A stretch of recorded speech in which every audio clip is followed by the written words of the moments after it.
A gente lá na nossa manchete de hoje do jornal fala da polarização. A gente trouxe os números da última pesquisa Quest, mostrando que os números estão mesmo polarizados entre Lula e Bolsonaro, o presidente Bolsonaro.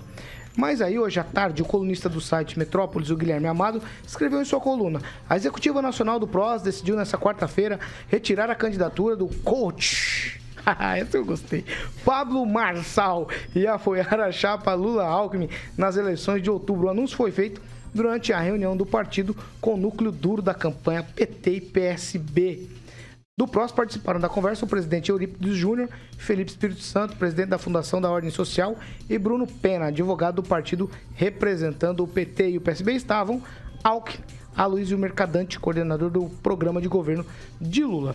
Uma nota, para ficar bem claro aqui, da assessoria de comunicação do pré-candidato, ou nesse caso, ex-pré-candidato Pablo Marçal, diz o seguinte: sobre a notícia veiculada a partir de uma nota do PT de que a direção temporária do PROS é encarnada na figura do presidente afastado por corrupção e malversação de verbas do fundo partidário Eurípides Júnior, temos a informar que legalmente ele não tem esse poder de mudar o resultado de uma convenção realizada dentro do prazo legal, pois precisaria dispor de 10 dias para a convocação, e como assumiu no dia 1º de agosto e o prazo final das convenções é 5 de agosto, o mesmo que se manifeste no cargo, que é impossível, não teria amparo legal para mudar os rumos de uma convenção. Aí, pelo Twitter, o coach Pablo Marçal, nós entrevistamos ele aqui já também, viu? Ele diz o seguinte, abro aspas: pelo visto, a piada está virando pesadelo. Já tem gente desesperada. Se continuarmos com a reeleição no cenário político atual, nós vamos incinerar dinheiro público, porque isso é um jogo de perpetuação de poder. Não há uma competição pela melhor gestão. Tem um imbróglio no PROS, que é o seguinte: em março, o Tribunal de Justiça do Distrito Federal afastou Eurípides Júnior da presidência do partido em razão de um suposto desvio de recursos. O partido passou a ser comandado por Marcos Holanda, que apoia a candidatura de Pablo Marçal. Mas agora o imbróglio é esse. Aqui eu acho que tem outros desdobramentos, eu vou colocar só para vocês discutirem. Por exemplo, o vereador Rafael Rosa é do PROS. Será que agora ele segue o partido ou ele continua votando no presidente Bolsonaro, Lanza? Olha, eu acredito que o Rafael Rosa continuará votando em Jair Messias Bolsonaro, até porque ele, assim como muitos parlamentares que são do Partido Republicano da Ordem Social, são independentes. Tem muitos parlamentares de direita, vai muito do diretório estadual, diretório municipal do PROS também, como de qualquer outro partido político aqui no Brasil. Eu vejo que essa questão, por exemplo, de político local, político local tem que seguir a nacional, não procede, principalmente por conta até de possíveis federações locais que podem divergir da Federação Nacional, isso dentro da lei, inclusive. Então eu acredito que Rafael Rosa votará em Jair Bolsonaro e fará campanha contra o ex-condenado Luiz Inácio Lula da Silva. Ô Celestino, rapaz do céu, o pessoal realmente fez e conseguiu acabar com qualquer possibilidade de terceira via. Janones foi pro espaço, Simone Tebet patina, o Pablo Marçal, que apareceu feito um foguete, reuniu mais de 20 mil pessoas pagando uma grana para ir lá num lançamento dele falar de pré-campanha. Já botaram o sujeito para correr também na política. Quer dizer... Caiu, mas saiu atirando, né? Ele sabia que o ex-presidente do partido dele tinha sido condenado e preso. E mesmo assim foi pro PROS. O PROS aqui no Paraná está definido com o governador Ratinho Júnior, né? Não tem aliança com o PT aqui, está na base aliada do Ratinho Júnior. A questão de nacional é mais ampla, né? Então, a gente vê a Simone Tebet, por exemplo, né? O Renan Calheiros, que ela tanto defendeu aqui na bancada, quando a gente foi entrevistar ela, né? Ela defendeu e esqueceu de defender as mulheres, queimou a largada. Ela só está sendo candidata até agora por causa do Tasso Gereçar, né? Que deu a vice, uma outra mulher, Mara Gabrilli, que é outra senadora, para ser a vice dela, porque não ia viabilizar, né? Porque o Renan Calheiros, que ela defendeu aqui nessa bancada, não queria. O Avante com o Janones, Norte e Nordeste, o Avante sempre foi petista, sempre foi de esquerda, né? O Janones, que já deu entrevista para a Jovem Pan, nacional, ele falava muito bem da direita, falou muito bem, elogiou bastante o presidente Bolsonaro e agora sentou no colo do capeta. A respeito do Pablo Marçal, eu só conheço uma pessoa que acreditou no Pablo Marçal. Kim Rafael. Que é o Kim Rafael, da bancada da 7. Amanhã deixa para ele. Vai lá, Francisco. O presidente nacional do PROS, o Eurípides Júnior, é um pilantra. Esse sujeito pegou o dinheiro do fundão, comprou helicóptero, comprou até banheira na área dele, do diretório, tinha até banheira de hidromassagem. E fora outros desvios de que ele é acusado. E ele marcou uma reconvenção devido à resistência do Pablo Marçal. Ele marcou uma reconvenção para sexta-feira. Ofereceu para o Pablo Marçal, se ele quer sair federal, o Pablo disse que não quer. E o Pablo, para quem não lembra, né, o coach, é o trapalhão da montanha, né? Que quando ele saiu candidato a presidente... Deu temporal lá em cima e ele ficou preso com o pessoal. Ele já tentou polarizar com o Bolsonaro, já pediu para o Bolsonaro não bater muito nele, sabia que ia polarizar, que o Lula ia sair do cenário, e agora está aí correndo atrás. Agora esse Eurípides Júnior, com certeza ele está negociando e ele se dá bem, o perfil dele se dá muito bem com o perfil dos petistas, a turma que o cerca. Vamos lá, professor Itamar. Pablo Marçal é um descandidatado. Nós temos descondenado e temos descandidatado, né?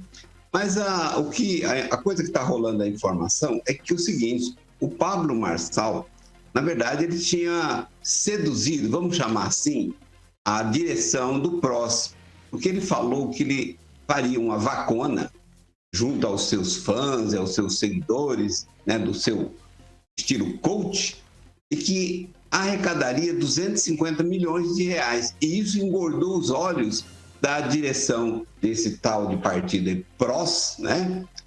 E agora, quando a direção do partido viu, esse presidente aí percebeu que ele não tinha condições de arrecadar o que ele havia prometido, que inclusive de capital dele, digamos assim, de bens que o Pablo Marçal tem, ele só conseguiu provar que ele tem 18 milhões. Então, digamos assim, as coisas dele são um pouco fantasiosas. Diante desse quadro, que a direção do partido fez? Descandidatou ele.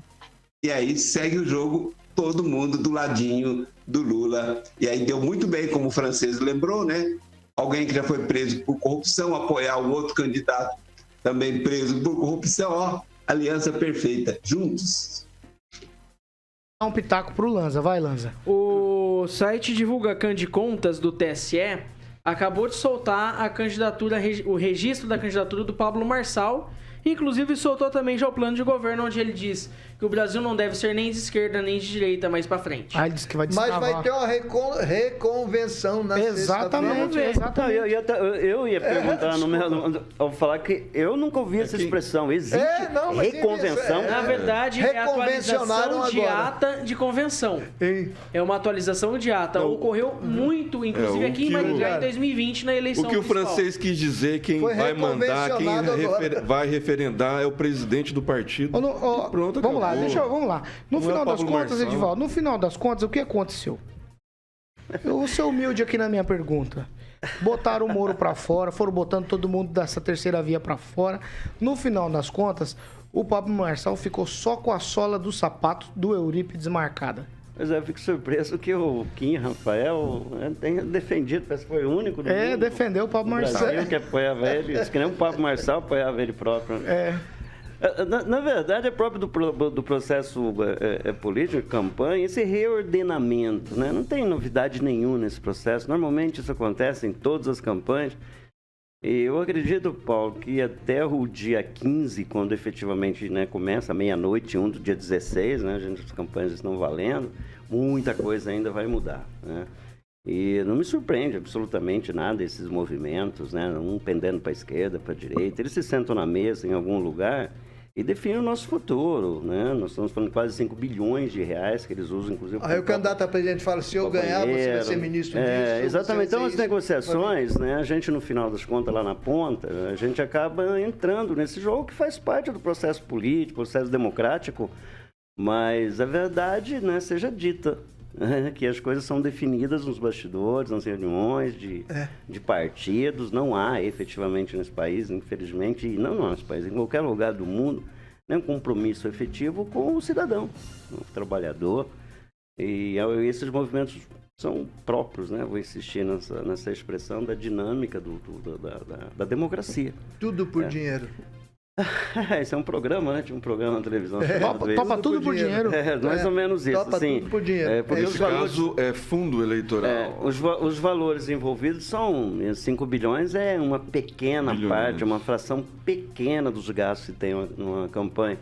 Eu ouso dizer que uma campanha para presidente no Brasil não sai por menos de R$1 bilhão. Eu acho que é bem... Eu estou sendo ainda modesto em falar sobre isso, porque um voto custa, em média, para R$100 custa um voto. Se o fundo não fosse público, haveria tanta corrupção nessa altura?